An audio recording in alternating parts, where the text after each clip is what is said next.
this content on the website as well.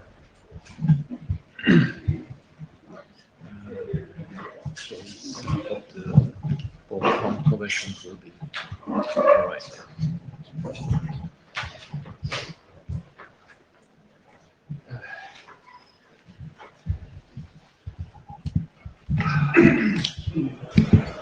May I?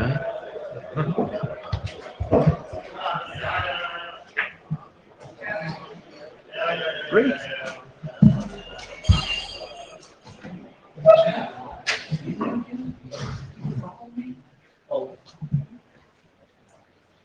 Do you have a horizon there? Oh no, I can't see them. I don't see it. No, I think we should wait 1 or 2 minutes to see if people.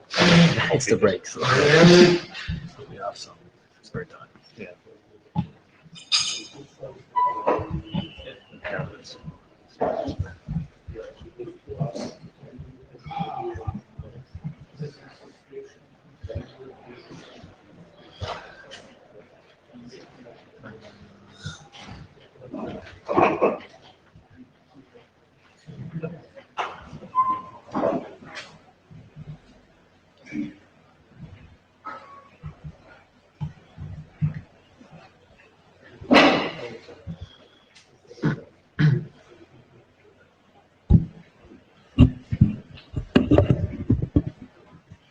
We were giving a couple of minutes to Deborah, but we're going to start.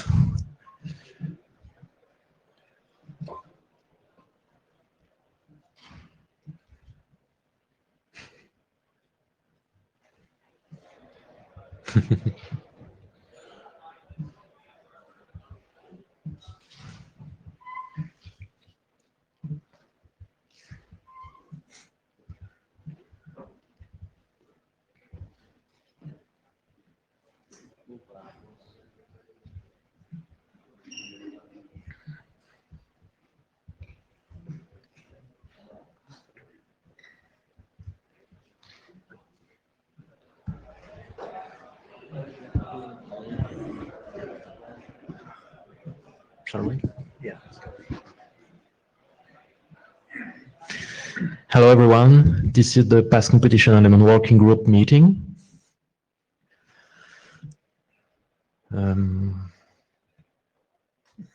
So you should be familiar with the Notewell. This is an updated version, so it's brand new for this week. Please be aware that there is this new RFC 8179, which mentions some new rules and policy. So make sure you're aware of the new content and that you abide by the rules.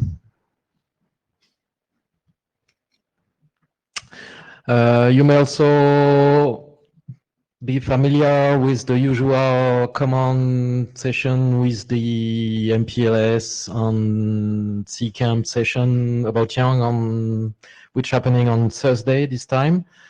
Also Tears, I forgot to mention Tears. Tears is in charge of the slot, but this is a common slot to discuss cross-working group about the young models that could benefit from coordination there.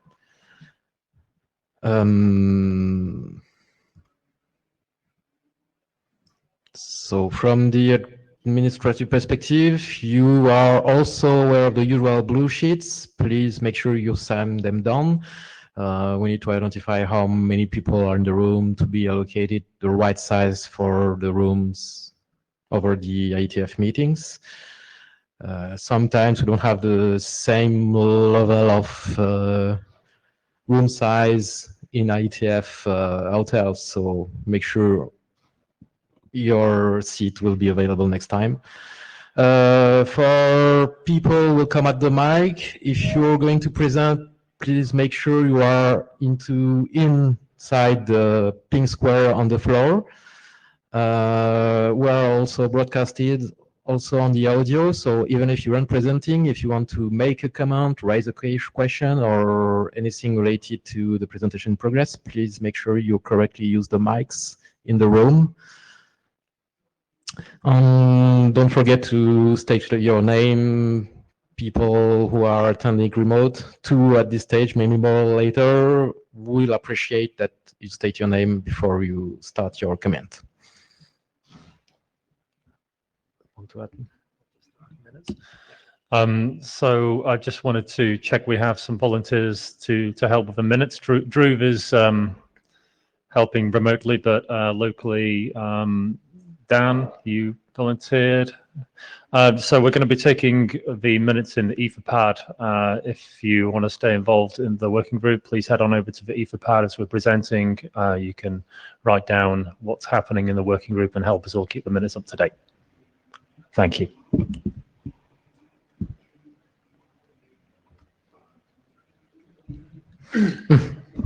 Still about Dan and Rev. So you may be aware that Dan has stepped down as a secretary, but he remains involved, as you see. He's doing minutes today too. So thank you for your secretary role, Dan, and thank you for all the upcoming work. It has been and will still a pleasure to work with you. So. And Dhruv, who most of you should know, has agreed to become the new Past Computation Element Working Group Secretary. So unfortunately, he can't be there this time, but as you see, he's connected. He'll be trying to present remotely later. So thank you, Dhruv, for agreeing to be the new secretary. We appreciate your effort for the PC Working Group now and in the future. A few reminder about the mailing list. We still feel that the mailing list is purely used to address commands, resolve issues, raise pinpoints or anything. So please be aware that the list is necessary to track the work in progress, to judge the consensus on some item, to be aware of the support on hot topics. So even if you consider that your work is progressing, remind your co-author that many things should be shared on the list to make the working group aware of your work in progress, and make sure that everyone is aware of what's happening on drafts, on everything related to the work in progress. We may, depending on the agenda we have, use that criteria also to allocate slots. So make sure that you don't fall into the wrong category.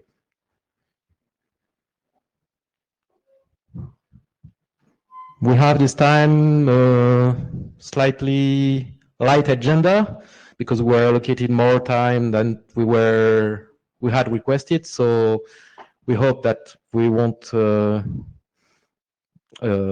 consume the full 2-hour slot, but in case we have some spare time, so don't think we need to bash anything unless someone wants to. So we can move on. About our internet drafts. So we don't have any new RFC since Chicago meeting, but in the background, it's been progressing a lot. We have not less than 4 drafts in the RFC editor's queue with combined dependencies to each other. So we hope to resolve that package pretty soon. We also have 3 IDs with the IESG.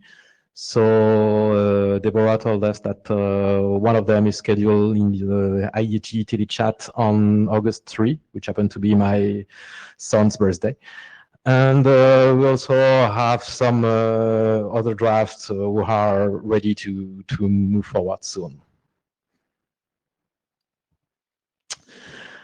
Also, still with the working group, we have a draft which is waiting for an update after the latest review.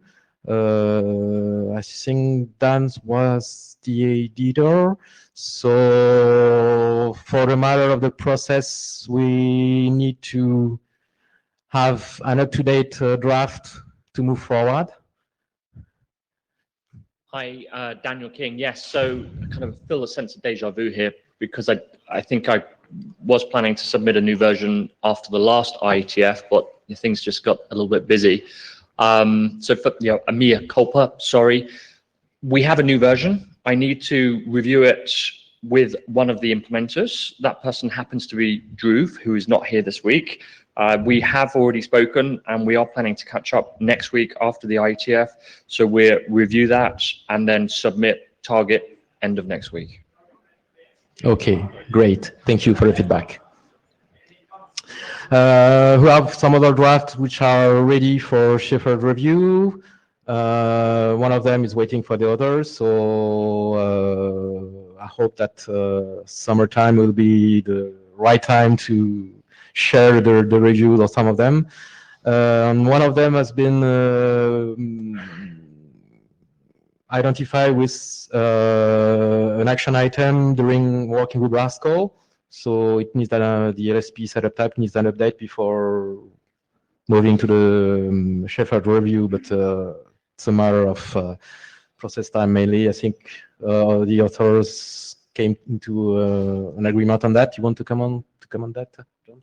Yeah, to comment on LSP setup type as a co-author, and the remaining issue came down to wanting to be explicit about whether a PCC supports setup by RSVP or not. And we're considering either making a non-backwards compatible change to the draft or doing something else which is kind of optimal protocol-wise. So really we need to check with the implementers about deployments and whether we can make that change. And that's what's the delay. But after we solve that, then it's good to go. We're hoping to get that solved very soon.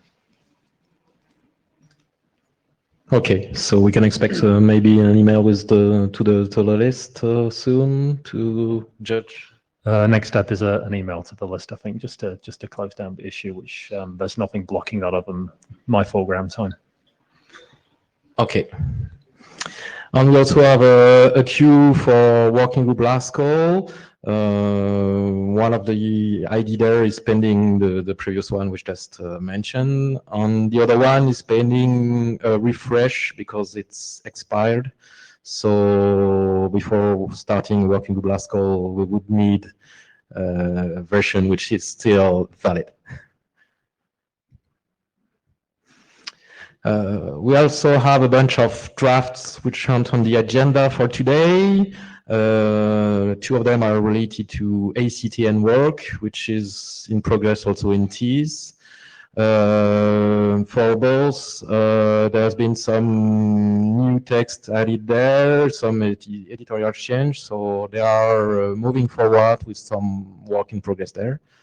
We also have a PCEP Young module, which has been updated to be compliant to NMDA, has many of the routing area Young modules these days. So at least the PCEP Young modules is catching up with the new requirements on that. TLS has been considered. The associated RFC for PCEP is in the editor queue, I guess, or no, with Deborah. So it's becoming consistent with what we have in the PCEP toolset. There is an open issue that maybe Dhruv wants to comment about the notification there. Maybe that could be a global question that's beyond PCEP itself. So I don't know if Dhruv can add something there. Hi. So I mailed a question to the Yang doctors as well, asking what is the guideline with respect to should the models have notifications or rely only on the Yang push mechanism. I have not yet get a feedback. I will try to ask one of my co-authors to catch the Yang doctors this week and try to get this resolved.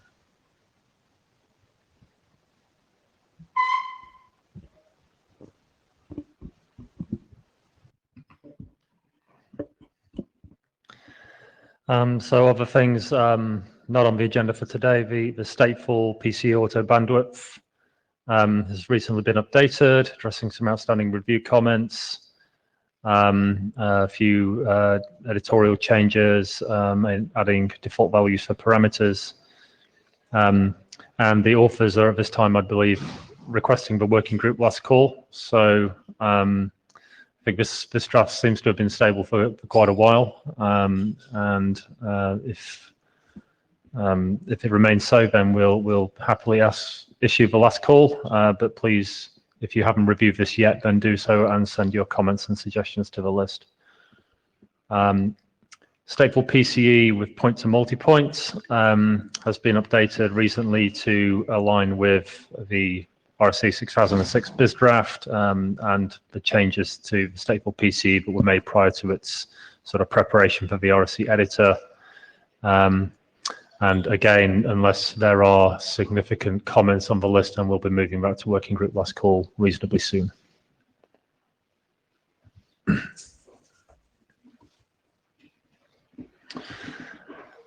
So other drafts, the experimental code points draft, there have been minor updates, but the authors haven't received much feedback, and they think that it's going to be ready for working group last call.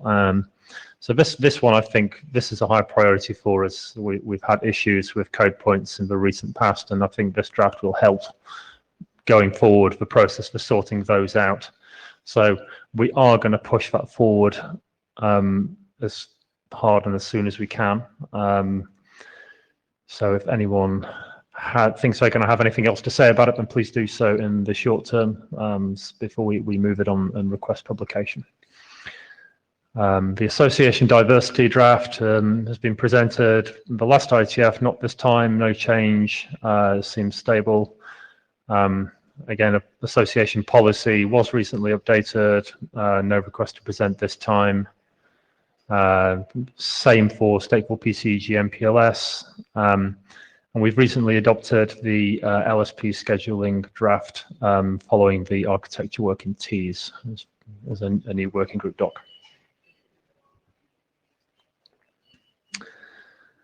Various documents are expired.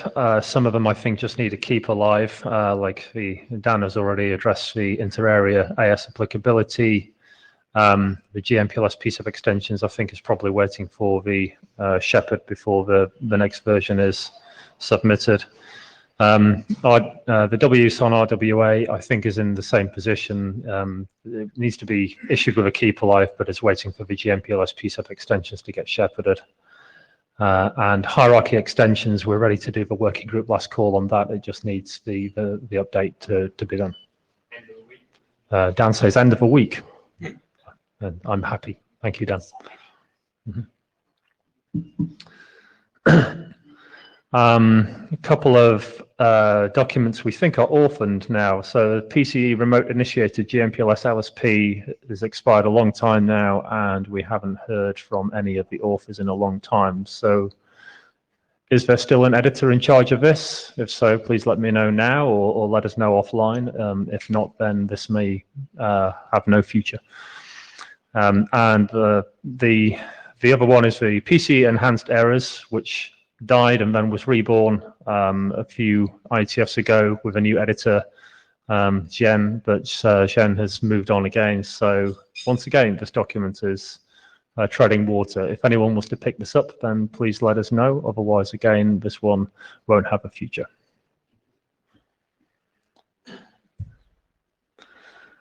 So that's the working group status. Any comments or questions?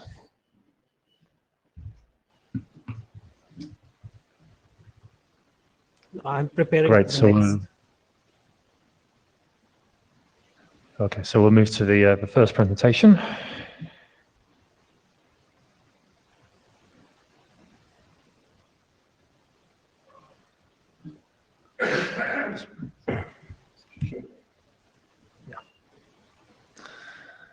Okay, Drew, I guess you have to shout at me to move the slides on. Is that right? Yeah, I'll do that. Okay. So this is the association draft, and the base association draft has been a working group document for a while. It's just that I have joined as an editor recently based on the various comments that bunch of us who had other association types documents wanted the base draft to handle. So after discussing with the existing authors, we have made this update. Next slide, please. So a quick introduction. This is basically a generic mechanism to group set of LSPs in the context of PACEP. And what we do is you can group set of LSPs as well as set of attributes or policies. So that's why we have the policy association draft and diversity draft, etc. What this draft does is it creates a generic association object, and that object can be carried in various PSEP messages like update, report, initiate, and request. It is the job of other documents to actually go ahead and create new association types. And we have two working group documents, diversity and policy, and bunch of individual documents like protection, bidirection, MBB, and something which is on agenda today for multi-layer as well. Next slide. So what we did in this document, the major update was that we kind of described dynamic associations and operator configured association explicitly in the base draft. This is something that was happening. Why? Because policy, let's take policy as an example, in which case the policies was pre-configured. So that was an operator configured association. And then there are some association like protection, where you just enable protection for a particular tunnel, and then you have bunch of LSPs which are dynamically belonging to an association type protection. So these two different associations were already existing within PSEP, but we did not talk about it in the base association draft. So what we did this time is explicitly say that there are two types of association, some associations which are dynamically created by PSEP peers, and some which will be configured by the operator, and clearly set it out that what is the mechanism to do both, what will be the differences in each of them. So just to compare the two, in case of dynamic association, basically the associations are created dynamically. We use PSEP protocol mechanism to notify the peer that is this is an association, and these are the bunch of LSPs that belong to a particular association. And the association identifiers, those are picked dynamically by the PSEP speaker, and the association is associated with the LSP state. So till the LSP exists, association information also exists. In case of operator configured association, what happens is that the association information needs to be manually configured by the operator. He should configure the association ID, the type, the source, all this information. And then we can use PSEP as a mechanism to notify which LSPs needs to join which association, which are pre-configured on the PSEP peer. And these associations need to be manually removed since operator is the one which has configured it. But dynamically, LSPs can join or disjoin this existing operator configured association. Next slide. So this leads to a problem only for association types which may have both operator configured as well as dynamic. We need to worry about the association ID, range of association ID, so that there is no clash between a dynamic association that is picked by a peer dynamically and then some associations which are configured by the operator. So to solve this, we propose to have a operator configured association range for each association type, and then communicate this to the peer so that when a dynamic association ID is picked, there is no conflict. And this is basically carried in an open message, and you can see the TLV format on the right hand side. This needs to be done only for association types that will have both dynamic and operator configured associations. For example, if you are protection, then you don't need to worry about it. All your associations are always dynamic. So the full range of association ID can be used by dynamic itself. This needs to be done only for association types that could be both, and this is being clarified in the document. Next slide.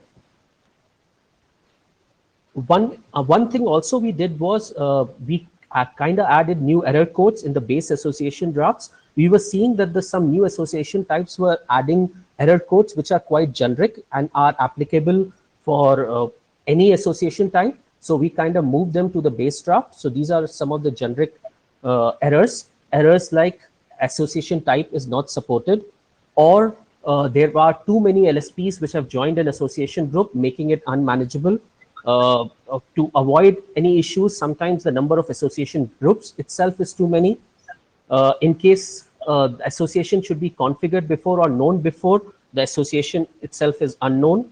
There is a mismatch of information between what is locally configured and what the peer is reporting. You may remember that this was something that was written in the diversity draft. So we considered that this needs to be in the base draft itself. So we have moved these error codes here.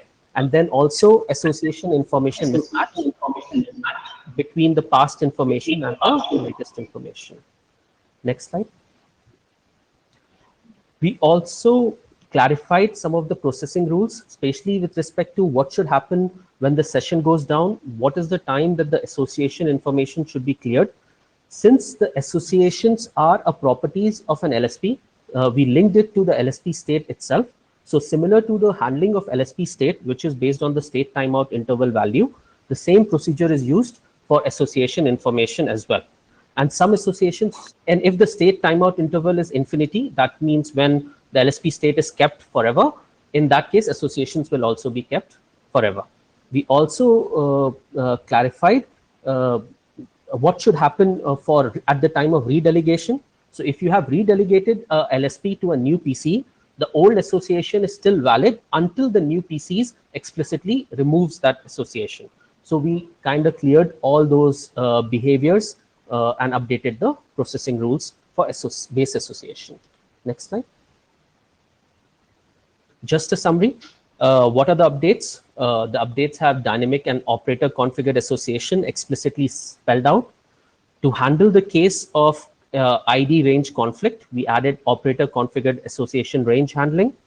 There were some restrictions in the base draft earlier. For example, the base draft said that it's only a PCE that can add associations with LSPs that are not from the same head node.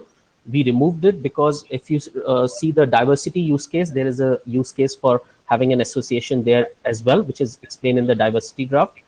We also had some restriction on who could be the association source, what should be the IP address that should be used in association source. So we removed this restriction so that in case of a multiple PCE or multiple PCs acting as a backup to each other, a common virtual IP or other IPs could be used as an association source rather than a strict PCE IP address, which could be useful. We added errors, which you have seen, and also updated the manageability and security consideration section about these drafts. Next slide.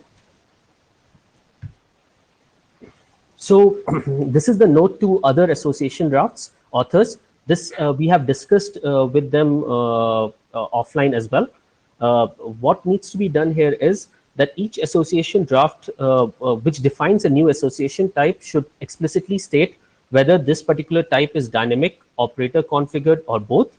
And in case of both, clearly set out what is the range they would like to keep aside for operator configured association. Note that this is a configurable parameters, but we would like these authors to say what should be the default value if things are not set. Next slide. So this has been already discussed with the association draft authors. We also got comments from Stefan, Rakesh, Mustafa. All of this has been incorporated. Now at this stage, we would like more eyes from the working group and see whether what we have done is okay. And try to, since this implementation exists for association, we would also want to make sure that we get INA early allocation and think about moving this to last call, as multiple association documents depend on this. Thank you.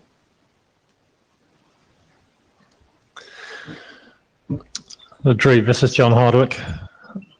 And just a technical question on this draft. So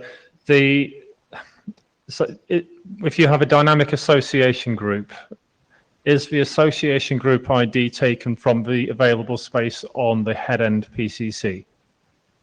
Yes. And what about the case where you have an association between two LSPs which do not have the same head-end PCC? So usually in those cases, the association source is usually the PC ID or a generic ID. It's never the PCC's IP address. So what happens is, since associations are identified by association ID, association type, and the association source, so together they act as a key. In those cases, usually in a multi-head case, it's usually the stateful PC IP address is the one that we use as a source, or a generic IP address like 000. Or so that's the thing where we remove the restriction on having the PC IP address or a PCC IP address as the association source. So via this mechanism, things can be taken care. So in that case, this association group ID is not taken out of a head-end PCC's number space, it's taken out of the PCE's number space. Usually, yes, yeah. Okay. But the main aim It just seems, the main aim is just let me clarify this a little bit. So the main aim is, if I am a PCEP implementation and I have to pick a dynamic association, operator configured association might be set up at any time. So we want to just make sure that the dynamic association, and usually the person who picks the dynamic association is usually the association source most of the time. So he is making sure that I am not going to pick an association ID that might be configured later or is being configured on another peer, leading to clash and rollback and all those mechanisms. So the clear idea was, let the dynamic associations be have a different range, and the operator configured one have a different range. So there's no clash. I'm curious why we didn't make those ranges explicit in the through IANA or something like that, rather than having to have this sort of complicated per association type, per PCC configured range. Like it would seem simpler just to say, the first half of a space is operator configured, the next half of the space is dynamic. Why do we need the extra complexity? Yeah, this is exactly what my first, the first draft that I prepared, I tried to do. But I got feedback from various association authors who were saying that, oh, we only have, most of us are only using dynamic or only using operator configured.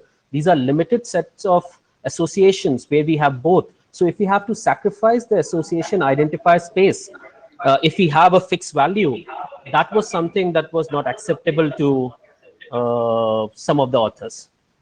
So to allow that, we said, let us have this range, and let the default value be specified by each association type. So only if the operator is manually changing the value, then you need to carry these TLVs. Otherwise, the default values and this will suffice. But let it be per association type rather than a generic value. This is Rakesh Gandhi from Cisco. Yeah, so association ID range is, the context is the association source and association type. So irrespective of if it's the same head-end or different head-ends, that's the context. So you had to allocate association ID or range, uniquely on two sides if you need to be, or at the PCE. But the context is, as Drew was saying, that association source, type, and ID are the keys. So it has to be unique. And the second comment is that for bidirectional LSPs, we do have two head-ends who can initiate the LSPs, and we need to associate. The bidirectional LSPs, we don't have dynamic association thing. It's really the operator configured. So we didn't want to have this kind of restrictions where some IDs you cannot use. It's only for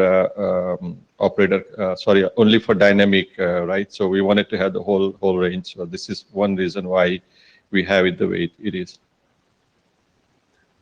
Okay, I get both of those points. I guess it's it just seems quite complex for what seems like a fairly simple problem.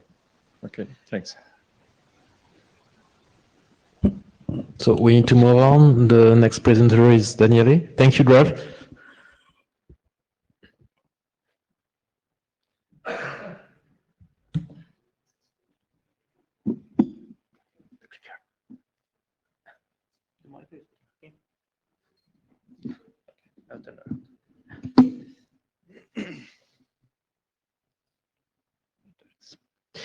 Hello. What I'm going to present you, it's a kind of experiment, but it's the wrong presentation. Yeah, no, that's not the one.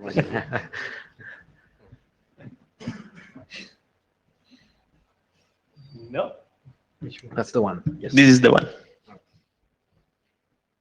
I realized it. Incredible. Thank you. So, introduction. The proposal here is to add two metrics to PSAP. The first one is the unreserved bandwidth of a path, of an entire path at a given priority. Basically what it is, it's the minimum value of the unreserved bandwidth at a given priority among all the links of a given path. The other one is the path residual bandwidth. It's exactly the same thing, but it's referring to the physical available bandwidth along that path. Why the proposal to add these two new metrics? There are three main reasons. The first one is that when metrics are returned as a result of the path computation, they can be used to know how much traffic can still be routed over that path. There is an example coming on which explains a use case in which this is extremely interesting. The second being optimizing a path against a reserved or residual bandwidth allows a better usage of the network resources. So basically, pure optimization. The third one, putting constraints on the value of a reserved residual bandwidth helps preventing bottlenecks, obviously. Background. So there is something similar in RFC 5541. There is an objective function called MBP, maximum residual bandwidth path. This is something that allows you to compute path maximizing the minimum value of the residual bandwidth, which is more or less what we are looking for. It, as a result, it returns the largest bottleneck in the network. But what's the problem? The problem is that this one is not exactly what we need, and it's an objective function, not a metric. This means that this is a parameter that cannot be returned as a result of path computation.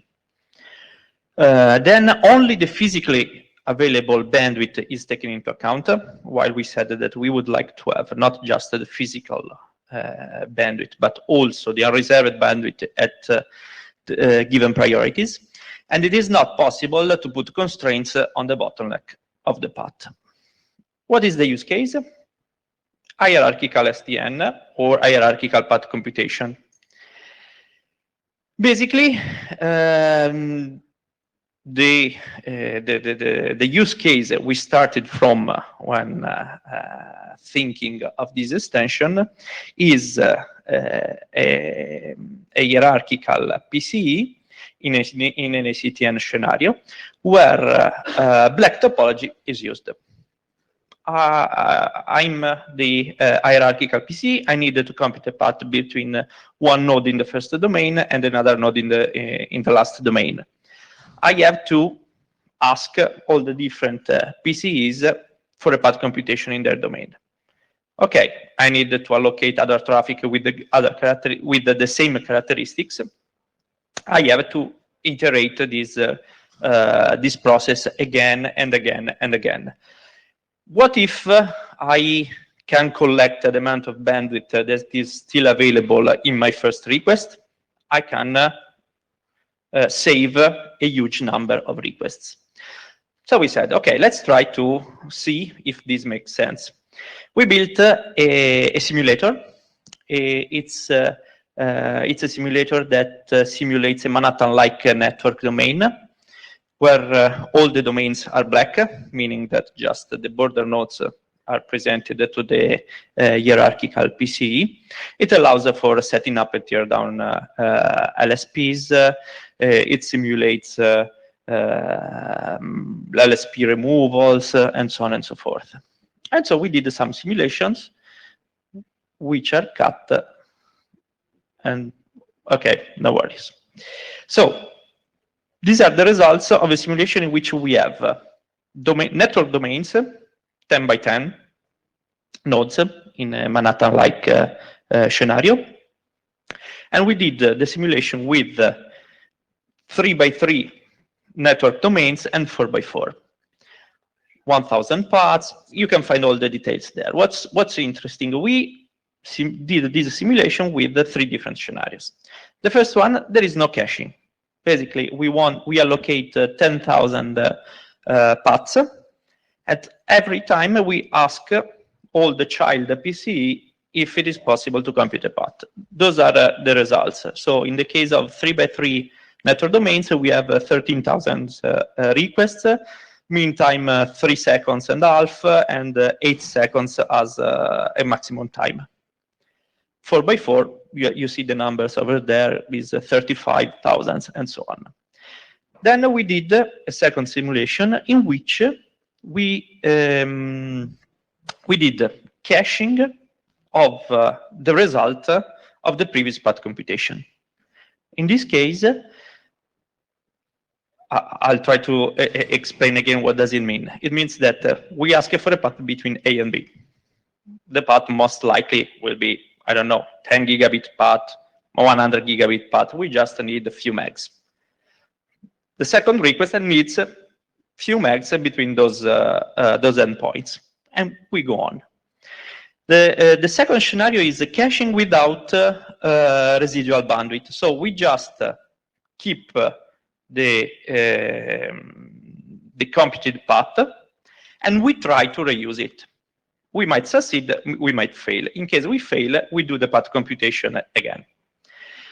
The third one is even better because we keep track of the path that we asked for the first time, and we keep track of the bandwidth that is still available in that path. In that case, suppose we have a scenario like this one, where the bottleneck is at 20 giga, and we make a 1 gigabit request. For 20 times, we know for sure that we will succeed in the activation without the need for another path computation. And we already know that the 21st request will fail. So in that case, without waiting for the crackback, we will directly ask for a new path computation. So again, what are the changes to the protocol that we are proposing? First one, path unreserved bandwidth at a given priority k.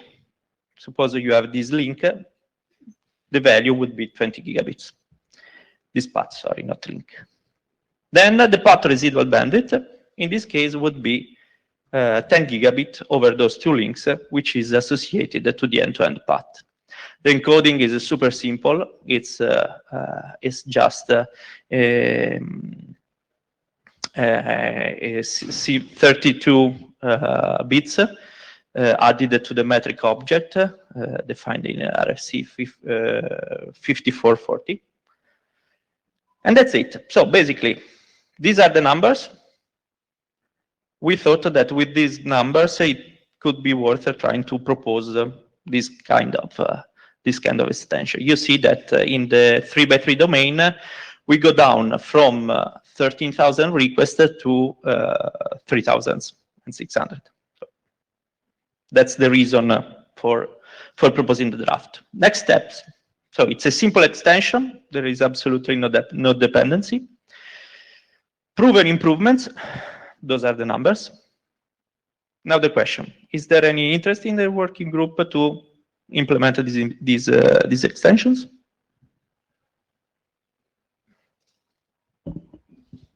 Any feedback from the room or from remote attendees?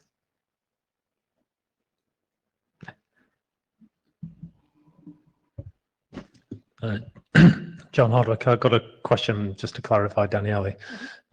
So the applicability of this, if I understand that, is cases where there's really only one source which is requesting the LSP. Because you need to be able to rely on the residual bandwidth that is returned, not changing through some other source that's gobbling bandwidth. One source meaning a single hierarchical PC Yeah. and not many.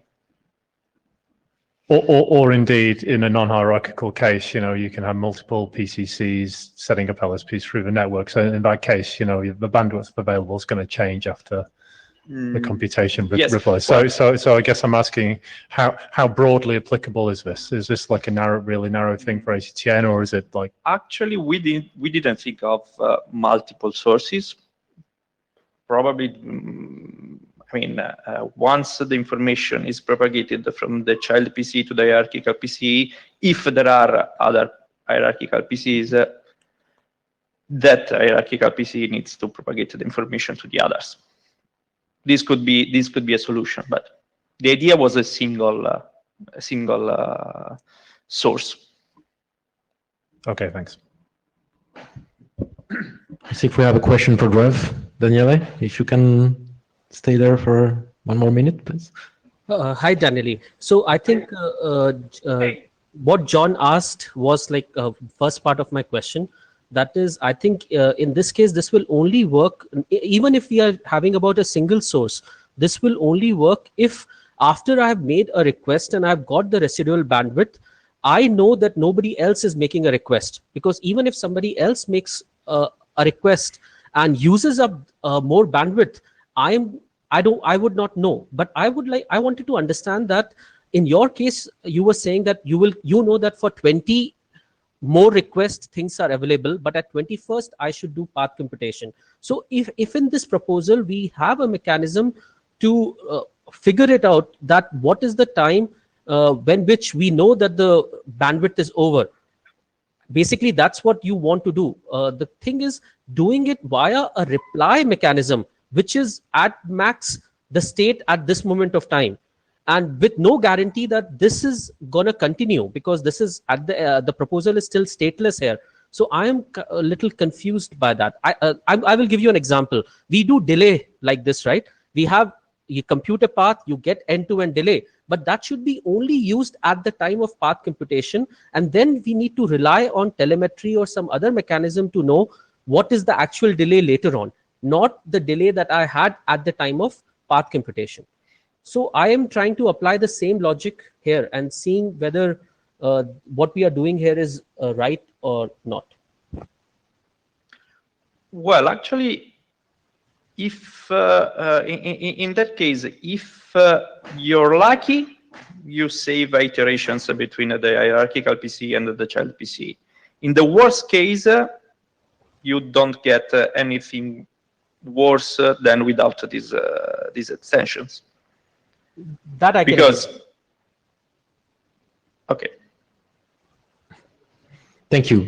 If you want to go deeper, please use the list. It's there for that purpose. Next presenter is Jan for the flexible grid extension. Good afternoon. This is Young Lee.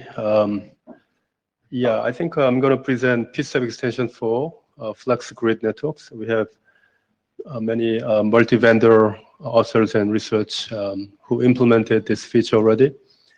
I think I see PSAP extension for flex grid as early as 2009, and obviously that was too early. And but now, why we are presenting now? Because of maturity of PSAP flex grid framework in CCAMP. RFC 7698 has been published for a while, and then OSPFT and RSPPT also is very close to maturity. I think some of them has become RFC, I guess, and or RFCQ. So it's the right time. And also we have deployment of this technology into commercial networks. So what are the flex grid networks? I think we are familiar with fixed grid, which is known as WSAN, wavelength switched optical networks, but it deals with lambda bandwidth is a fixed. If it's 10 gig system, it's a 10 gig system. But here we are talking about flexible grid. I think IETF G.694.1 and G.872, they define a new DWDM grid, which is called flex grid, by defining a set of nominal central frequency and then channel spacing, and they bring the concept of frequency slot. So I don't want to get into detail about this technology, but some of you may not be familiar with this technology, so I just want to give some flex grid example. So basically, for the flex grid, DWDM grid, the allowed frequency slot has a nominal frequency, central frequency in terahertz, defined by that number over there,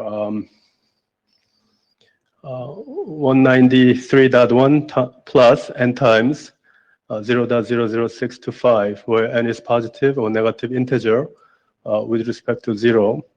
And that 0.00625 is the nominal central frequency granularity. And the slot width is defined by another parameter, 12.5 times m, where m is a positive integer and 12.5 is a slot with granularity. So if you look at the anchor frequency 193.1 on the circle on the bottom, and you can have m equal 4, then you have -4 and +4, so it occupies 50 gigahertz slot width. So you can have a flexible slot width if m number increases. So that's the basic idea of flex grid networks. So in PSAP context, we basically add one object called spectrum assignment object, along with RPN endpoints and other optional objects. And then we define several TLVs under that the spectrum assignment object. So this is how a spectrum assignment object looks like. We have two TLV defined, frequency slot selection TLV and frequency slot restriction constraint TLV. And then the corner on the M indicate mode, which is an explicit label control, ELC mode. We are debating whether we should support label set distributed hop by hop. We are at this moment proposing only ELC, means PC just assigns exact frequency slot to be used at each hop, instead of each node kind of decided from the set the PC recommends, because that has some RSVP implications, so we don't want to depend on something that is not available at this moment. And the frequency slot selection TLB looks like that. This is basically how to select a frequency slot. If you know RWA assignment as a lambda assignment, there's a way to assign lambda. So it basically suggests to PC see how to select a frequency slot based on n parameter. So we have first fit or random or other method. This is try to avoid the fragmentation of the slot assignment on the fiber. And then the frequency slot restriction constraints is basically kind of giving some tunable range, because it may not be all tunable for all spectrum. So it gives some frequency slot restriction field for each link identifier. So it's a kind of recursive. We may have multiple links and multiple restriction in one shot. So we are using actually what OSPF developed on the frequency slot restriction field. And then frequency slot allocation is basically reply to the request. So some open issue is for action field in terms of label set. We only propose to support bitmap encoding. We're not, I think it's just very consistent with flex grid Yang work as well, that is taking place in parallel. And yeah, the need for frequency slot allocation, TLB is subject to further determination, but we specify in the current draft. And there may be some other issues, but just wanted to propose that this might be a right fit in the right time. So any interest party, I think is welcome to join, co-working with us. Any question from the room? No, I have one actually. About the frequency slot restriction, why don't you consider reusing the generic label set mechanism to express this restriction? Actually, we do, but we only support bitmap out of so many actions. There are 4 or 5 actions. You don't reuse the generic mechanism. You use the idea with a specific encoding. Right. So The generic mechanism. Yeah, there is a more generic that is more technology agnostic that could be reused to achieve that same purpose. So why do you specify a new TLV there while you could achieve the same as any other technology? Oh, that's good. We have a more field because you have to. We have N and M field. You have to specify both. Mm-hmm. So so existing mechanism has only one label, right? No, the label in WDM allows you to, in FlexiGrid allows you to specify N on M. Yes. So it's a specific set of label that you use as constraints, but I feel that the label set fits there. It is exactly, that's what we are proposing. Maybe we are using exactly label set encoding, but out of many actions, we choose only one, bitmap mapping.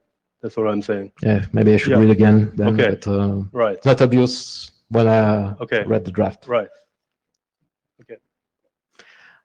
By the way, you say continue to mature the graph. I agree with that. I saw also in the draft that you are mentioning some pass error messages with routing problem error codes. We don't have pass error in PSEP. It's RSVP message.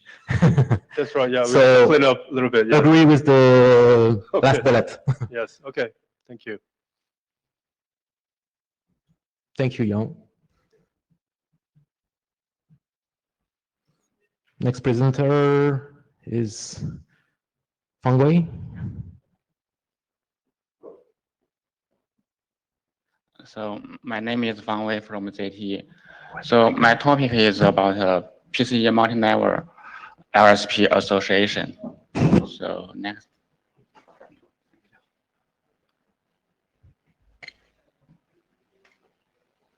Okay, so this is the 0 version draft, and this is the first time to present in this meeting. So the document proposes a set of extension to PCP to associate a group of multi-level LSP. So this multi-level LSP include one upper layer LSP and one or several lower layer LSPs. So we have 2 use cases for the multi-level LSP association. The first is used for the bandwidth adjustment. So the system for PCE provides the ability to adjust the bandwidth. For example, we want to enlarge the upper layer LSP. So if we use the associate group, we can adjust the upper layer LSP and the lower layer LSP at the same time. So this is the first use case, and the second use case is that for the T-link optimization. For example, if some of the lower layer LSP is failed, so we can use the associate the associated type RSP to optimize the upper layer RSP. So this is the second use case for our multi-layer RSP association. So this is the association type. So there is a optional association object type to carry the both in the IPv4 and the IPv6. So for the association type, we can say that it can be dynamic or operation configured. So for the range, I think we can discuss later. So this is the layer associated TLV. So the TLV is very simple. We define a flag to indicate the upper layer RSP or the lower RSP. Yeah, so this is the extension operation. So we think that our multi-layer RSP is the same operator with the associate group. The associate object will be carried in the request state report and update and initial message. So once a group of multi-level RSP is created, the upper layer RSP is associated with its related lower layer RSP. So this is my presentation for this draft. So next step is to discuss with the associate draft authors, with the other authors, and comments. Okay.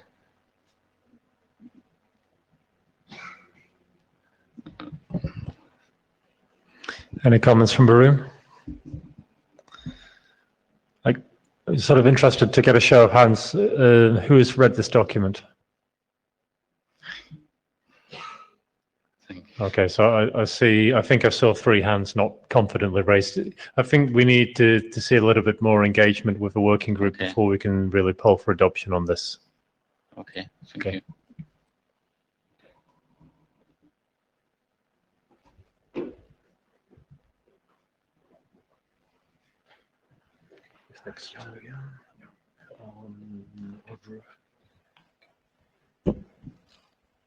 Young, are you going to present the next one?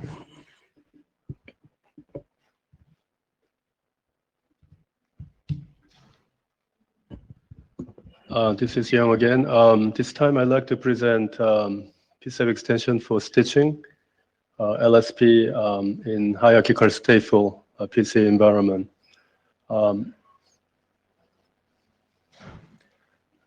Basically this is the high-level stateful HPC environment. As you see here, we have multi-domain, and then we have domain LSP, and there are multiple of them, but we need to have a mechanism to stitch in this environment. I think there are 2 approaches for end-to-end LSP, contiguous LSP versus per domain LSP, but I think we know that per domain LSP is better one with various reasons. The setup with the per domain LSP setup is happening at the or in Bodo node, and need a mechanism to stitch the per domain LSPs. I think the motivation here is not to invent a new wheel, but I think last Chicago meeting, Julian presented stitching mechanism for a BRPC environment. So we'd like to use the same mechanism basically, but in a different context. BRPC is a peer-to-peer PCE, but here we have a hierarchy. So we would like to use the same stitching label definition that defined in Julian's draft. And this is also applicable for ACTN. We have a multi-LSP environment, how to stitch that. So basically, this is a high-level mechanism. If you have a two-domain, entry border node at the I+1 domain basically recommend the stitching label for the incoming inter domain link identifier. And then it needs to propagate to the PC I+1. And PCI +1 will need to propagate that to the hierarchy, the top level parent PCE. And that parent PCE need to propagate that to PCE I, which is a previous domain. And then to the entry, the border node of the domain I, so that domain, the head node, it may have segment routing mechanism or RSPPT, include the stitch label recommended by the previous domain in its setup. Basically, that's the idea. The procedure here is basically the parent PC request to initiate LSP. It basically computes domain sequence, optimal domain sequence, based on the customer request, and then figures out what would be the right sequence of domain. And then it contacts each domain, the PCE, as to what to do. And then basically in this diagram, we have a 3 LSP segment. So those need to be somehow stitched. That's the basic idea. So in this case, the parent PCE go recursive, backward first, talking to the last PCE domain of that end-to-end LSP. And then basically PCE propagates to the entry border node to assign stitching label. And then, as you see here, BN33 assigns stitching label 33, which is the incoming label to that domain. And then it sends back to a parent PC with the RRO, SL33 and BN33 entrance, and then the last one. And then a parent PC get that information. And then parent PC propagates that to the previous PCE, and then talking to the border node, entry border node of that domain, BN41.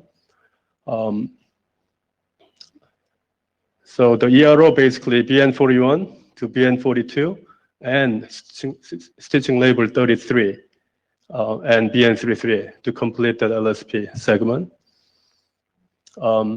So, and child PC further propagates that to BN41, and then SL33 is encoded in the ERO in the RSPPTE and propagate to BN42, and then SL33 is a part of the label stack in case of segment routing.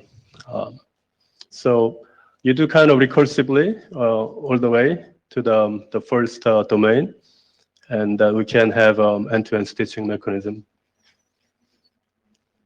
So this doesn't require any new message type or any new encoding other than the Dujan draft that Julian is co-author with.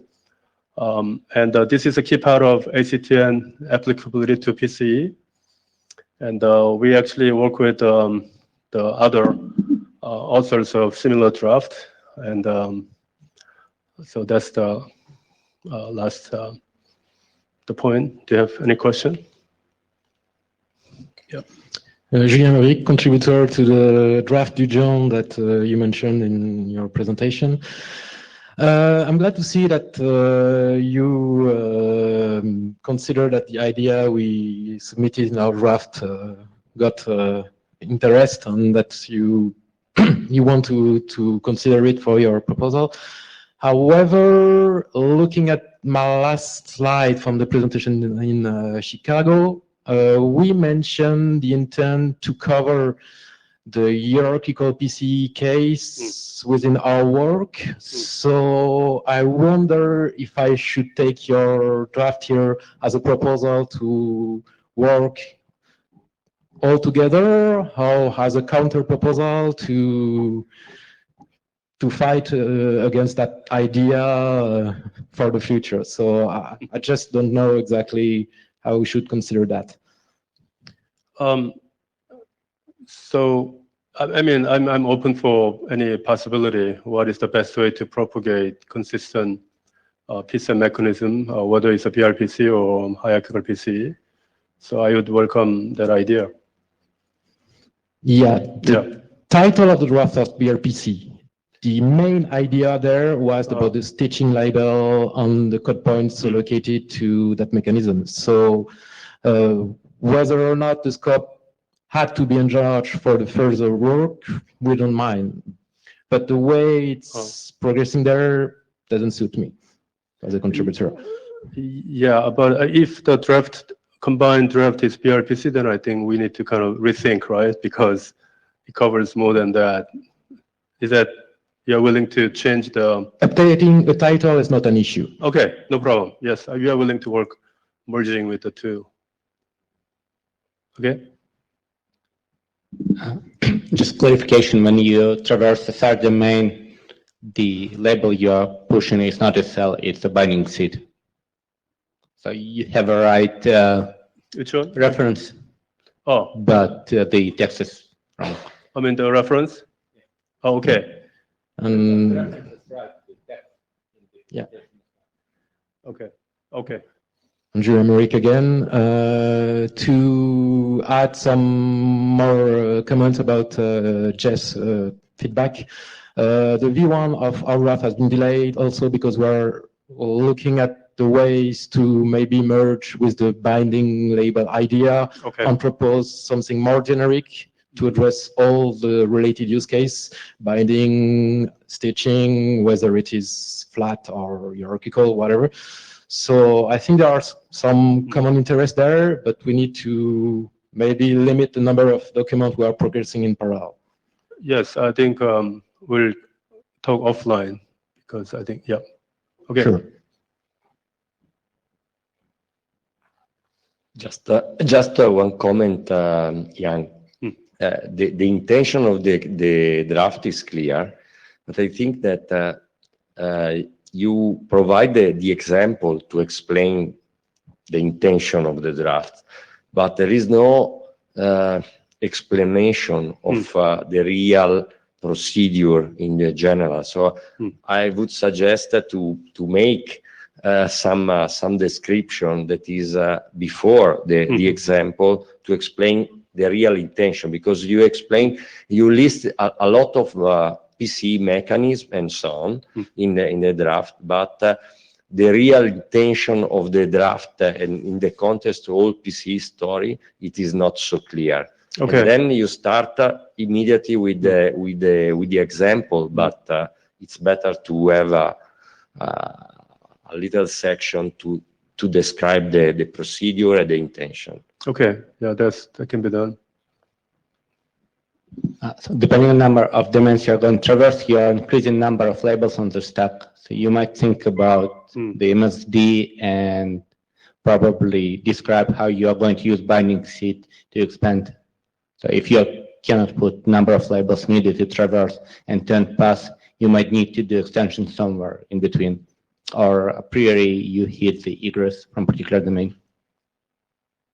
We can discuss. Yeah, I don't think I understand, so we can talk offline. You may run out of labels. Okay. Oh, you may run out of labels. Okay. Yeah, okay, we can talk offline. Okay. Okay, so thanks, Yang. Okay.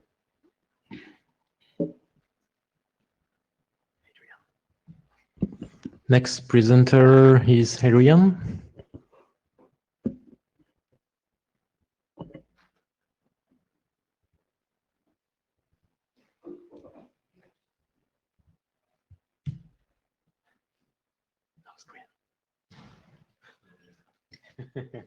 Enjoy. I was having great fun. I was reviewing the experimental code points draft, and now you've woken me up. So I want to talk about this draft, which has been around for a while. timed out for a number of months, and then I came along to rescue it.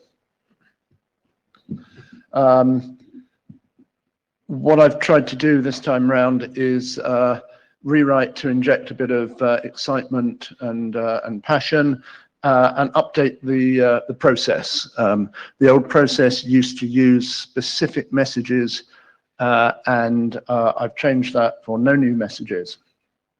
But the purpose and functionality is the same, which is when we use PCE to control or set up an LSP, we have currently no way of telling the head end of that LSP what the purpose of that LSP is. And that's kind of a hole. We've lived with this hole for a very long time, mainly because it used to be the head end that actually asked for the path. So the head end knew why it wanted an LSP.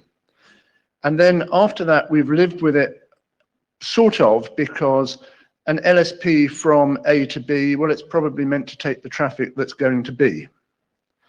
But when we set up parallel LSPs or tunnels in the network and things like that, we have currently no way of telling the head end what to use the LSP for. So this document addresses that. The intention is not to reinvent or not to invent new ways of describing the traffic that would go on an LSP, but to pick up an existing mechanism. And one such mechanism is defined for BGP called FlowSpec. But be very clear, this is not BGP FlowSpec. This is simply using the BGP encodings. We are not talking here about programming ASBRs for IP traffic flows. We're talking about telling LSP head ends how to behave. So the mechanism, firstly, capability advertisement. No point in telling the PCC what to do unless the PCC can understand. No point in asking the PCE to do something unless the PCE can do it. So normal capability exchange. Then we define a new PCEP object called the FlowSpec object, and you can pop 0, 1 or more of those on all of the usual suspect messages. And each object describes a traffic flow. So it describes a set of traffic that will go on the LSP you're dealing with. Inside the object is a single TLV. Now that sounds like really stupid. Why don't you go straight into describing the traffic flow with multiple TLVs? The answer is we wanted to break the TLV numbering space so that we could reuse the FlowSpec numbering. So we needed to put something in between, and so we've got this sort of container TLV. And so the sub-TLVs that can be in this, called flow specification TLVs, are a set of TLVs that when you combine them, describe the flow. For example, those might be destination prefix or source prefix. And when you add a number of them together, you describe the flow. So those TLVs come from a range 0 to 65535. Fortunately, BGP only uses the range 1 to 255. So we're able to carve out 1 to 255 and say, if you see one of those, go look at the BGP registry, and that's the type of flow descriptor we're using. But we've then got plenty more for ourselves to describe new flows that are not used by BGP. And an example of such a flow is for multicast traffic. So if we have a point-to-multipoint LSP, we want to describe that traffic. BGP doesn't care about that, so it doesn't have one. We've also added one for a VPN route distinguisher, which means that you can say traffic for a particular VPN will go down this LSP. So I did an example. We set up a new point-to-point LSP, and we want it to be for traffic for a couple of destination prefixes. So we would send a PCE initiate message saying, set up this LSP, and here's a flow spec object containing a flow filter TLV with two flow specification sub TLVs that describe the prefixes. Verifying the hex there is an exercise for the reader. It's probably wrong. What do we still need to do? We still need to push on with implementations. There are a couple of people on the fringe of implementing for prototype or moving towards product. We need to put some examples in the document because that will be really helpful. We need to look at whether we simplify or streamline the main use cases, possibly removing some of the BGP flow spec things, and a really sensible thing that was pointed out to me this week is during the capability negotiation, why not say which flow specs you support and which flow specs you don't support? This is something apparently that BGP implementations get really confused about, and it would be really neat just to say straight up front, this is all I support. And then we have to consider the other big thing that, again, hits BGP. When you have some overlapping descriptions of traffic, which one takes priority? How do I decide which LSP to put the traffic in if it matches two different flow specs? It's not a new problem. We see it for BGP. We even see it for static routes when they get installed. And what we need to write down is clear, unambiguous rules, whatever we decide those should be. And then lastly, and the chairs can help with this, is this in scope for the working group? And if so, is it something the working group wants to work on, or should the proponents go away and sit in a hole?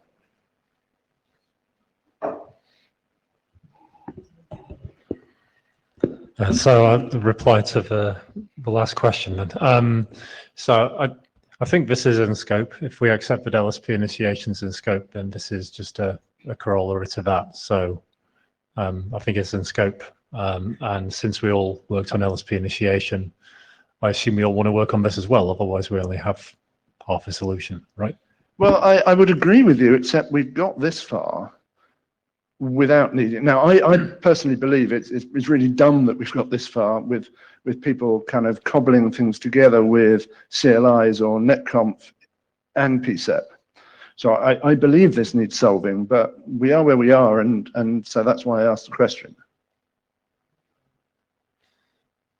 Does anyone else have thoughts on that they want to contribute? I think that's in scope and very much needed. We tried to abuse PSEP before. So I remember profiles. We had some vendor TLVs in recent drafts.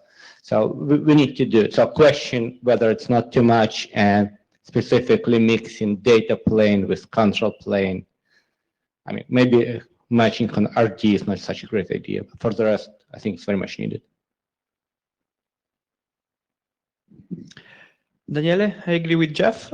And just one question. How often would this binding occur? Is it something that occurs often, or like configuration? So I imagine that this depends. Okay, it depends on whether you're using your PCE in a fairly simple way, or whether your PCE is very aware of what the traffic matrix is on your network and is balancing traffic across LSPs and is totally managing the network. So, okay, and then a non-political answer, reasonably. Well, okay, I will retaliate by saying, what's the arrival rate of LSPs? These are unknown questions. So today, the only way to get traffic into LSP is to resolve next hop, right? When you next hop resolve after tail end of the LSP, you send traffic over it. This gives you ability to not to, go into BGP configuration, start playing with next hop, which is the way of doing it today. So, the only way to do it more granular than per next hop in VPN.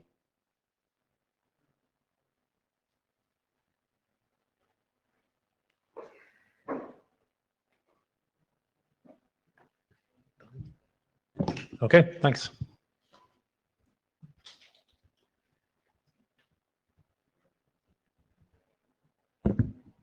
Next presenter is Drew again.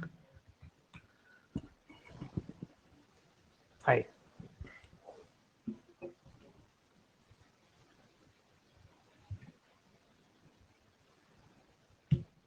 Hi. So this is the solution for PC as a central controller. Next slide. So just a background. We have the architecture document, which is there in the T's working group. And this has done working group last call already. We have a use case document, which has been adopted a couple of IETF meetings ago and has been progressing well. And this is now in the PC working group, the various solutions meeting those as per the architecture and the use cases which are specified in the T's document. Next slide. So this is just the sort of like the document map that we have in the current PC working group. The first document is talking in terms of a generic PC CC mechanism, mainly for per hop label download. And this also have the base mechanisms like what is the changes in the messages or objects, as well as the mechanism to synchronize labels when the session flap happens or session gets terminated and rejoined, and all the base features for PCCC.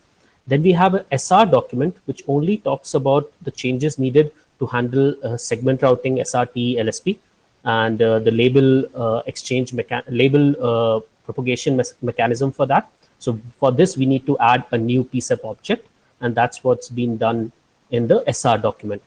Then we also have the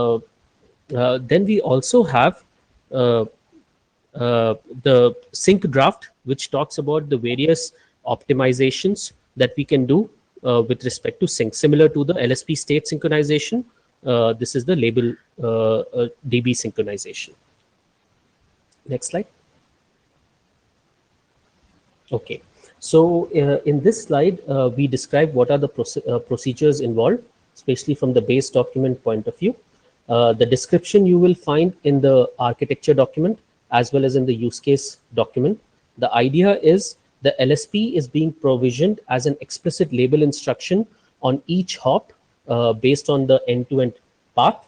So each router along the path will download the forwarding instruction and also reserve any resources as needed. And the mechanism to do that is via PCEP. So PCEP is a way to do that. And also the label space, we need to take care it. So the router would give some label space to PCE to allocate labels from, to make sure that there is no clash between a locally allocated label and the label which is allocated by the PCE on behalf of the router. So this is a very simple mechanism for how a PCCC LSP is established. Next slide. In case of segment routing, again, the description of the architecture and the use case you will find in the referenced section. The main change here is the SR label stack is still downloaded using the existing mechanism, that is the segment routing extension, which goes to the head node. And on the head node, you can give the label stack. This is more about how the labels are distributed. That is the SR labels, the adjacency label, the node label. Those are assigned via PC and distributed via the PCEP protocol. So the idea here would be that we may not need to use the IGP mechanism, that is on every node allocation of a SID and a node label, etc. All of this is done centrally by the PC itself. And of course, that will have some benefits that you may not need to configure on every router. Things can be done in a SDN environment in a much more simpler way. So for this, we would need a label map, which is different from the download function that we had in the previous case, where you had an LSP. For the LSP on each hop, you are downloading labels. Here, you are assigning a label map to a FEC and assigning that for this node or for this adjacency, this is the label that you need to use. And this needs to be sent on all PSUB sessions so that all PCCs can see it. And also we need to handle how do we take care of redundant PCs and the label assigned by one PC is available and known to another PC. And again, the label synchronization mechanism should take care of that. Next slide. So the extensions that we have are basically the capability. The first, we need to make sure that we advertise this during open messages. For the base case, we have something like a label download, where the label is allocated by the PC, and via a new message, we call it the label update message, the information is downloaded on each node along the path. In case of segment routing, the labels are not allocated per LSP. They are allocated based on the topology. So for a node or a prefix or an adjacency, we assign a label, and then that label is notified on all the sessions, that is on all PCCs, to all PCCs, again using the label update message, but the mechanism is with a different object and other things. Then we also need to make sure that we handle the session termination process very, very clearly. So for this, the procedure is set that once a session goes down, all the labels that were received on a particular session are marked stale. And when the session comes back up again, we will try to synchronize again. A special process needs to be taken for the SR labels, because SR labels are not per LSP. So we need to make sure that there is another alternative PCE which can take ownership for those SR labels. So we have defined a procedure for that. And the label DB synchronization, the base synchronization is already defined, and the optimizations are further handled here. The label DB synchronization is little different from LSP DB, and that is also described in the next slide. Next slide, please. Okay, so this is the label DB synchronization procedure. So since the labels are allocated by PCE on that space, we need to make sure that how do we handle if there is a session flap or if a session goes down. So those procedures are basically listed down here. So this procedure is broken into two steps. The first, the PCE will, on session up, the PCE will try to, on session first, sorry, let me start again. So the first thing is that the PCC will mark all the labels received on this particular session as stale. And then when the session gets up again, the PCE will try to update all those labels. Any labels that is still marked stale will be reported back to PCE saying, these are the stale labels, what do you want me to do, what do you want me to do with them? And then the PCE can take suitable action. For SR label, which are not LSP related, because what is going to happen is that LSP DB synchronization will also takes place. So LSP DB synchronization will also try to redelegate and assign the same labels or use different labels. So that process takes care of the labels for basic mode. But in case of SR mode, we would like the labels to be valid irrespective of which PC allocated them. So that procedure is also listed out in which a particular SR label control might be given to a different PCE. For this purpose, we have a label report message as well. So we have a label update and a label report messages described in this extension. Next slide. So here you are seeing the message. The idea is pretty, there are two types of these messages. The one is the label download and a label map. The label download is usually used for a per LSP basis. That's why it has the LSP object as a part of it. But for SR, we will not be doing it per LSP. In this case, we will use a new object called FEC, which identifies the node or a adjacency or a prefix for the SR label. Next slide. So as some of you would have seen this being presented in previous hackathons and previous bits and bytes, this implementation exists, but now since the PCC's document and these have been adopted, and this now is the time for us to start making sure that the solution that we have, is it a good solution matching those architecture and use cases? And if there is any concerns and if there is any comments, we welcome them, and we would like to move this work through the working group channel and whatever are the comments that we get from the working group, so that we can handle them smoothly. Thank you.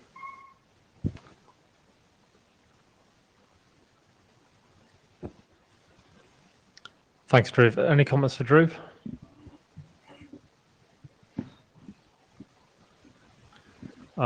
So I guess I have chair hat off. This is John Hardwick. I guess I have a couple of comments for this. I haven't read the drafts, so my apologies for that. Tell me if I'm asking silly questions here. The first question is, I thought we had this idea that we could solve this problem by instantiating one-hop LSPs on each node in the network along the way. So I was kind of surprised to see these new PSAP messages. Yeah. Can you justify why we need the new ones, or why the one-hop LSPs did not fall out? Yeah, so I also like the one-hop LSP mechanism quite well, and it worked very well for a basic per-hop LSP instantiation. But trying to put this for the SR became a little difficult, and because, as you know, that we don't have an LSP at that time, we are allocating a label mapping. So though we can retrofit it and try to make it work, it was just not very clean.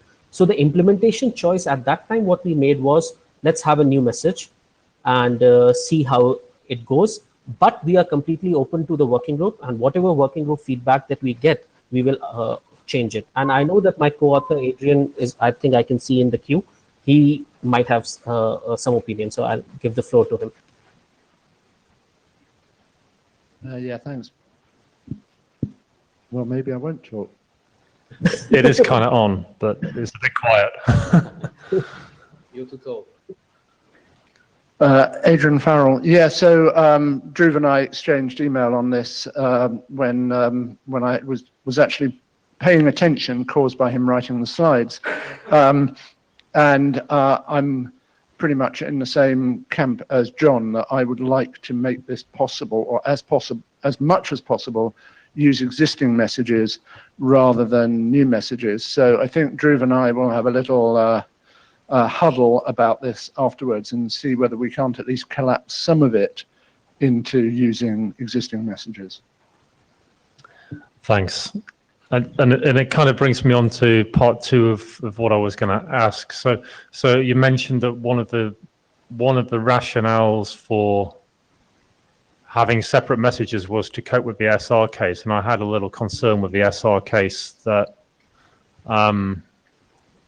we were sort of saying that we would bypass the IGP mechanisms for label distribution to the intermediate nodes. Yes. And if we're gonna do that, I think we really need to justify why we're gonna do that. I think there's some bullet point on one of the slides saying that the centralized nature of PCE is better than the IGP for. Yeah, sorry, driven with dogs on my line. Yeah, so I think we need to justify that before we really build the protocol around that assertion, and that to me was a sticking point. Okay, I think this discussion has taken place in the TEAS drafts as well, so I think we can relook the architecture and the use cases document.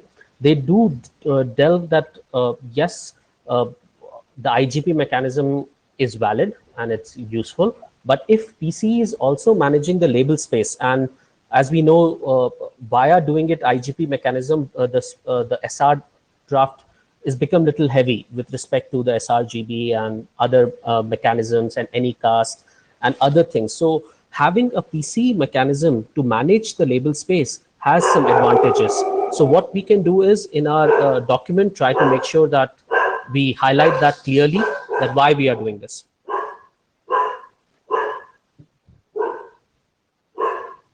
So it's Adrian again, and I agree completely with the dog. The old or the young one? Yeah, the older one, the old dog is always right. And what he says to me in this case is that we have control plane mechanisms for doing everything that's in this document. And what this document is doing is saying, yeah, but there's also SDN, and maybe PCE is the SDN controller. So we're saying for LSPs, perhaps we don't need to use RSVPTE, we can touch the nodes. And for segment routing, we're saying, well, maybe we don't use the IGP, we touch the nodes. And there's BGP example of doing that out in the world. Now, whether that is the right thing to do or not is a wider question. But I'm not sure we want to have the debate on whether SDN is the right way to run a network. Maybe we do. How long have you got? Not enough. Not long enough.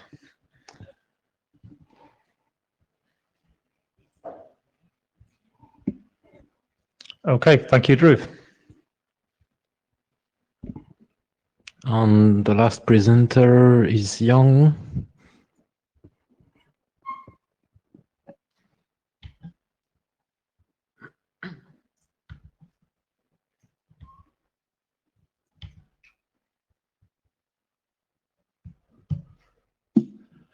This is Young again. Actually, this is called PSAP LS, PSAP link state. We have two individual drafts. One is for packet networks, and the other one is optical extension.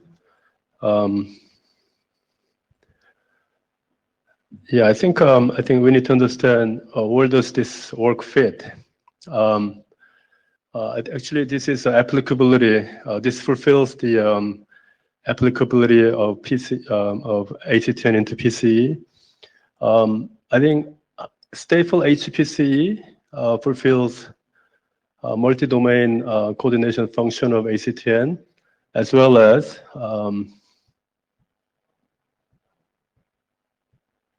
customer mapping translation function. And VN association, which is another draft, basically fulfills virtual service coordination function.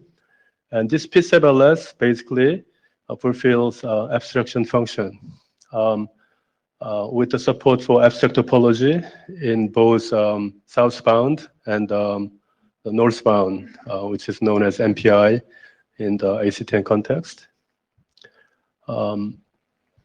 So this is the high-level applicability of PSAP-LS. As you see here, device report link state information using PSAP protocol to its child PCE. And then the child PCE send to the parent PCE this link state and T information. So it's a recursive structure which fits to ACTN architecture. And the idea here is that we only incrementally update and change. You don't have to wait the entire network OSPF-TE LSA to converge and then report the entire package.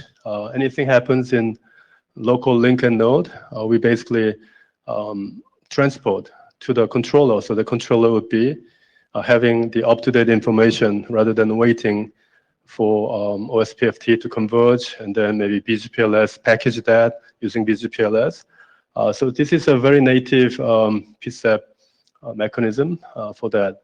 And we also support for abstraction. So key features of PSAP-LS, basically, we have a capability report for the link state and T information locally and remotely. If you don't have a direct connectivity to a controller, it indicates that it coming from the remote. And also support for synchronization. And as I said, it's the most important thing is that this is very incremental update capability is added so that we can benefit from fast conversions. And we also have a mechanism for backward compatibility. If we have IGP or BGPLS, learned information, we indicate that where we learn that information from. And then we have an optical network extension as well for OTN and WSUN and Flex Grid. So this is very simple. We define one new link state report message where you can specify link state objects. We basically have protocol ID and then flag and some other flag indicate remote or not. And LSID. LSID is basically a unique identifier of each node and link would be uniquely identified by a PSAP LSID, and it remains constant for the lifetime of PSAP session. And it can carry local and remote link state and T information. These are details of sub-TLB that we defined. And I think the most important thing is that last IETF, I think there was some decision was to be made, but it was put on hold. And then I'd like to add some 3 implementation.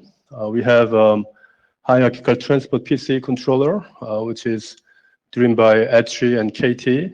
And then it was shown in the last hackathon and the Bits and Bytes in Seoul, Korea, actually, the previous IETF 97.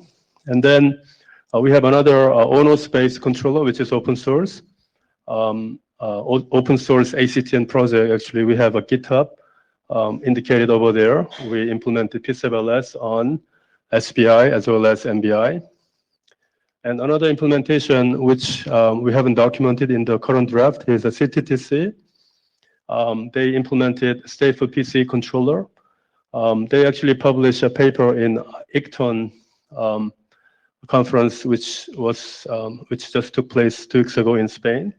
And then they reported applying PSAP for flex grid networks using active stateful hierarchical PCE implementing PSAP-LS for abstraction mechanism.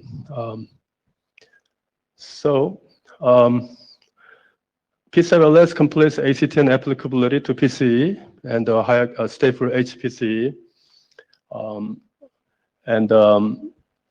We have, as I said, a number of implementations have been reported publicly, and then we actually handle comments from Ramon. We'd like to ask for decision because decision was suspended, but I'd like to make a decision for this work, which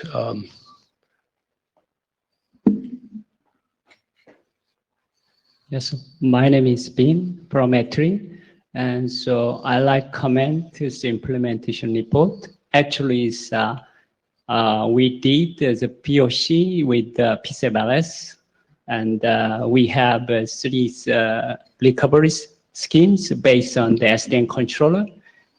We are very interested in the recovery time from the working past the protection paths when the failure happen. I think that we find that PSAP-LS is very useful to reduce the response times when the failure happens. If you think about time critical applications like recovery, I think that PSAP-LS should be a very useful solution.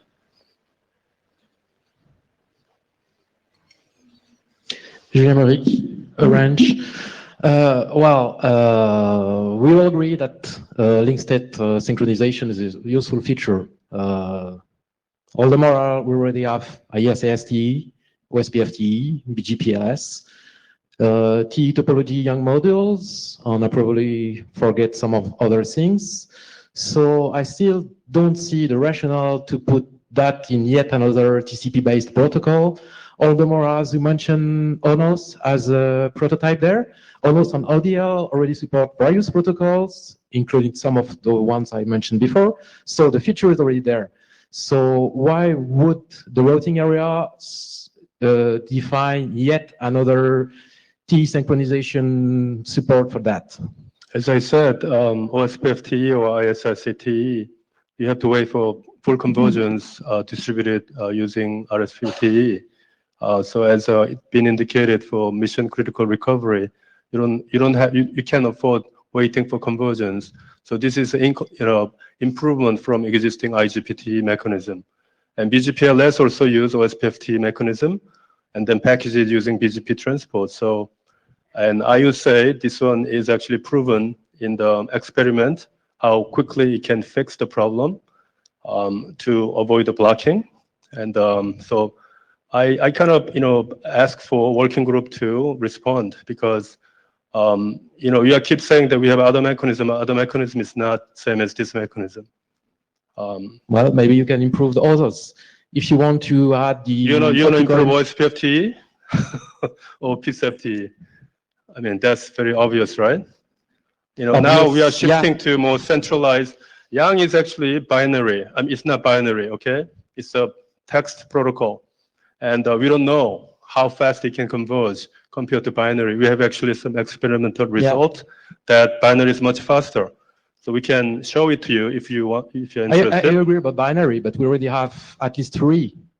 One of them being BGPLS, also TCP based. So but they don't support incremental update. You can update incrementally in BGPLS, but if you want incremental, it's your choice. You can do IGPT. Yeah, but would you rather work on OSPF-TE extension or PCEP extension to achieve the same thing? That's the question. It's a philosophical question. And then not many people now implementing GMPLS anymore. It's kind of fading away, unfortunately. Then what is your... Let me disagree with that with my operator hat on. Operator hat on again. All optical equipment I'm aware of do support an IGP, at least for routing the management traffic. So adding more info in the IGP, which already is there, is pretty straightforward. Adding a new protocol because PCEP isn't deployed everywhere to support a feature that duplicates something that has been proven and existing over more than 15 years doesn't make much sense to me. Yeah, I think that's your personal opinion. I hope that's not your working group had on it. Yeah, so that's why I'm here. Last time, Chicago, I think, if I remember correctly, I think Adrian is here, right? Still here. Thing is, make a decision. I'm asking for working group to decide, not, I don't want to convince with you because we disagree on some point, but I'd like working group at least have some, working group indication whether this is useful thing or not. We have 3 implementation report and it's already deployed. Why, what's the problem actually? If you have a OSPF-TE extension to do this and implementation, I would compromise, but we haven't heard such thing. We don't want to, change that. We'd rather change on this part. So a few points. You don't need to wait for SPF to converge. At the moment there's an update, it will be distributed into BGPLS and go north. So it's sub-second. And let me elaborate. I'm not saying this work is not needed. So specifically for optical domain where BGPLS doesn't exist, it's very much needed. I still have my reservation in packet domain, specifically as it brings requirements to full mesh of PCEP session to every device. No, it's not full PCEP session to every device. You can remotely learn. So you can have a direct attached node can report for remotely one. You want to be fast, right? Yeah, I mean, that's still fast. It's different issue with the convergence. Convergence takes a long time. And so all of them are control planes, so I wouldn't call any of them fast. I mean, that's a different issue. That's you're diluting some issue with some more fundamental issues. So that's not the issue we are talking about here, right? So to rephrase, it's still needed, especially in optical domain. There's no alternative. In packet, if you have customers who are asking for it and find it valuable, then probably we should be doing it. We are IETF to follow. If not, IGP plus BGP provide pretty good solution. So maybe we should still be doing it, but having different focus. Sure, at least the optical, I think we have a lot of more information than packet, and this proven very feasible for flex grid networks and so on. So, and PC group also working on GMPLS, so at least we can, ask for that. Yeah. Javier from Huawei. I would like to add some simulation result because we have some kind of simulation on both PCAP-LRS and together with IETF young models running by NetConf or RESTConf protocol. So I think we tested only on topology discovery and reporting scenario and the convergence and simulate the convergence timing, and we find the gap between the two solutions is binary is about 2 or 3 times faster than a kind of text-based solution. So that's why we believe this mechanism and solution is quite necessary. And moreover, besides the optical demand on this kind of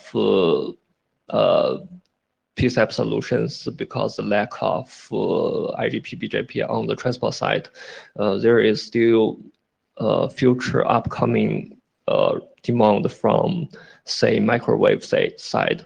So it is also required to have this kind of generic PSAP LRS link state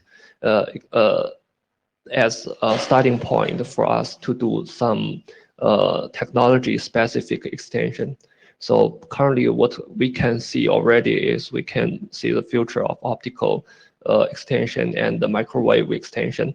But we firstly, I think the first milestone we need to achieve in this working group is to make sure that the link state, generic link state solution is adopted and complete. Thank you. Jean-Marie, Orange again. I would like to hear some feedbacks from my fellow operators there, because if this specification is part of a vendor-specific black box, I don't care if it's standard or not, it's part of the black box. I really believe that whether it is packet or optical or something GMPLS can support, like microwave, we already have a common set of tools within the routing area, which are IGPTs and BGPLS.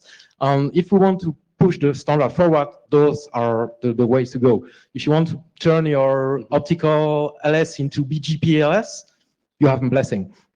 And also, one comment for you is we have a lot of transport networks that doesn't implement ASUN GMPLS at all. And what are you going to do? This is the best bet, and that's why CTTC implemented PSAP for flex grid networks. I'm not questioning the fact that it is possible. Of course, it is. I mean, there is no other alternative. I would like to see one optical networks that doesn't run an IGP, at least for the management traffic purpose. But I know plenty of them which don't run PSAP. So my name is Michael Scharf. I've just heard that there is a performance benefit of TLB. To be honest, I mean, this is a parser issue. XML and JSON can be transmitted and parsed incredibly fast. And if there's a speed benefit, this is an implementation downside.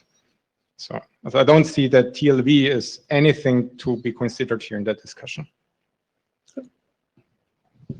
Javier from Huawei again.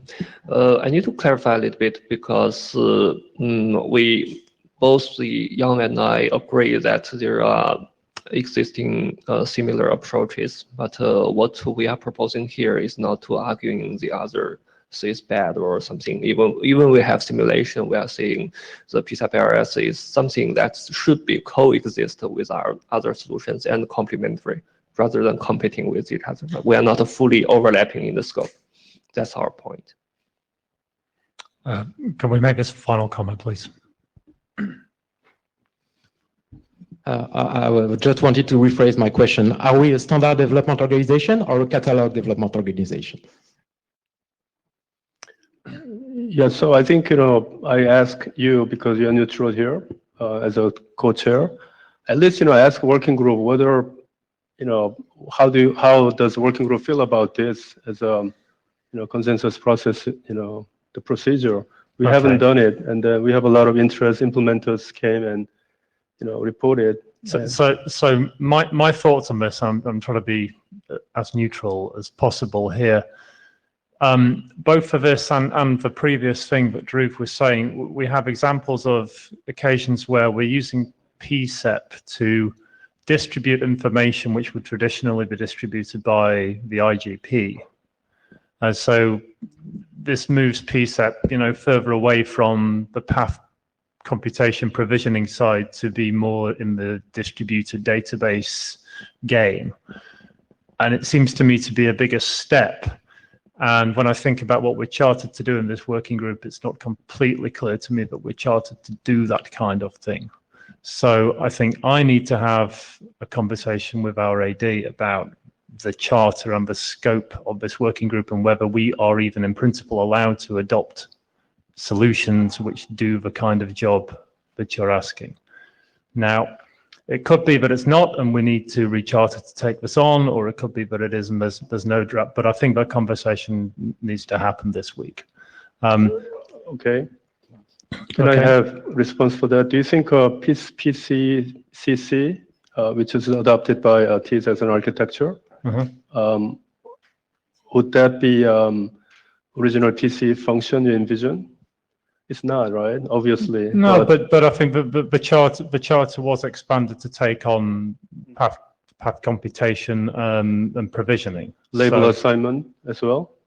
Right, yeah. Centralized? Yeah. But RSPPT has a decentralized label assignment procedure already. Sure. PCCC is overriding, so we are it's a changing world. And why not link state update using PCE? Well, why not? That would be changing charter as well. So I think I have to answer that question before I can really adopt.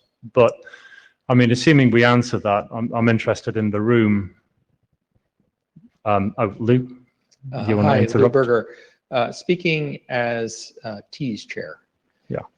In TIS, we've been looking at basically SDN control of TE networks. And from my standpoint, I know the authors don't always agree with me. That's the really novel part of ACTN is it's SDN for TE networks, right? That's it. Right.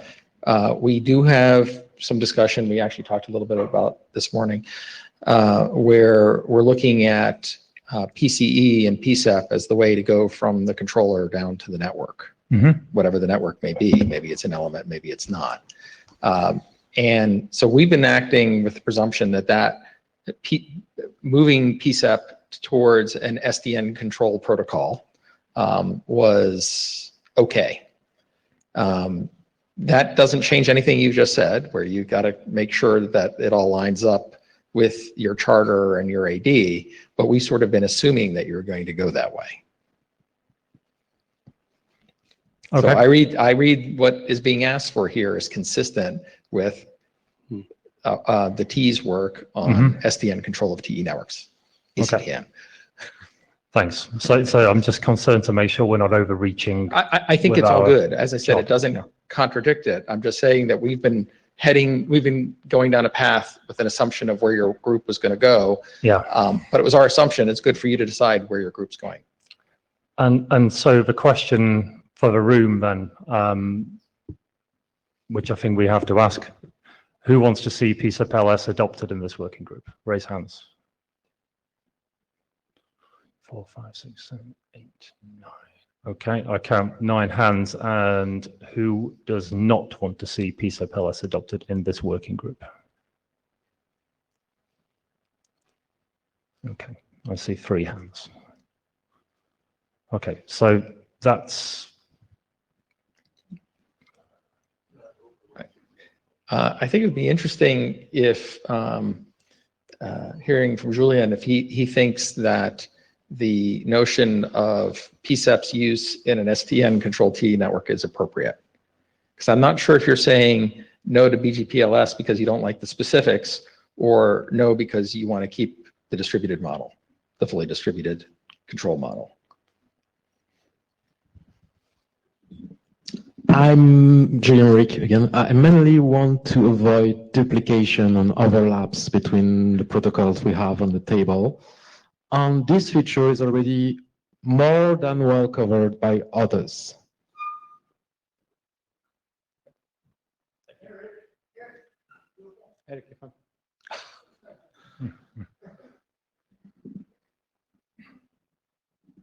So, having been building routing protocols for quite some time, there's a reason we built IGP, specifically BGP, able to cope with huge amount of changes at very high speed with large amount of information passed between nodes. PSAP is not really built for this frequency and this amount of information. So I think we need more semantics and more focus on parts of the network that are not as dynamic as really dynamic packet network. So again, going to optical to microwave, I'm for this because often this is the only protocol available in implementations. Looking at packet, I have my doubts. Again, if people want to implement it, maybe there's a rope to hang themselves, but I'm not convinced. We're officially out of time here, so Adrian, we're on borrowed time if you want to make a quick comment. Who am I borrowing from? I don't know, whoever's going to come in and tell us to go. I think we're the end of the schedule. But right, anyway, yeah. so we can go on till 9:30 tomorrow morning. You can maybe. So Adrian Farrell, it may help to flip this and look at what harm could it do rather than what benefit could it bring. And I think I hear Julien saying the harm would be competing protocols doing the same thing. And I might answer that with, yeah, but apart from burning a few people's IETF resources, is that actually going to damage anything, allowing the market to decide what it wants to deploy? And if somebody wants to waste their time implementing it, they might be right and onto a winner, or they might be wrong and lose whatever. May I? Just a short piece of answer to start with, Julien Meric again. Operators at home, my experience of optical networks is that many implementations have been using the fact that there are too many competing solutions to agree on a common way to implement, thus preventing the interoperability, which is one of the main goals of the IETF. As a result, I still believe that the IETF should minimize the number of solutions there, not increase them. We are just asking one simple TLV here, which is very implementation efficient. You know, there are many other PSAP solutions you saw today. There are many objects and TLVs. We are asking very simple change here, not major. So I don't know what, I understand your disagreement. I respectfully accept that, but I have different opinion.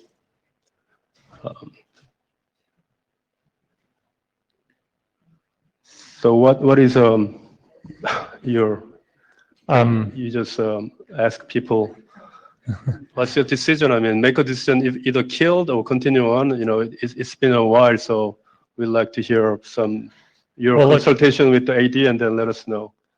But you see the... I need to come back to you. Okay. I think I see some strong support and strong opposition, so it's not a clear consensus either way right now. And would it be easier for sending to the email list, because we have a lot of people not here? Of course. I mean, this was not an adoption poll. This was just for my information. Right. The next step is I'm going to talk to Deborah about scope, and then we continue on the list. Thanks, Sean. Thank you, everybody. That's the end of our meeting, and we look forward to seeing you next time at IETF 100.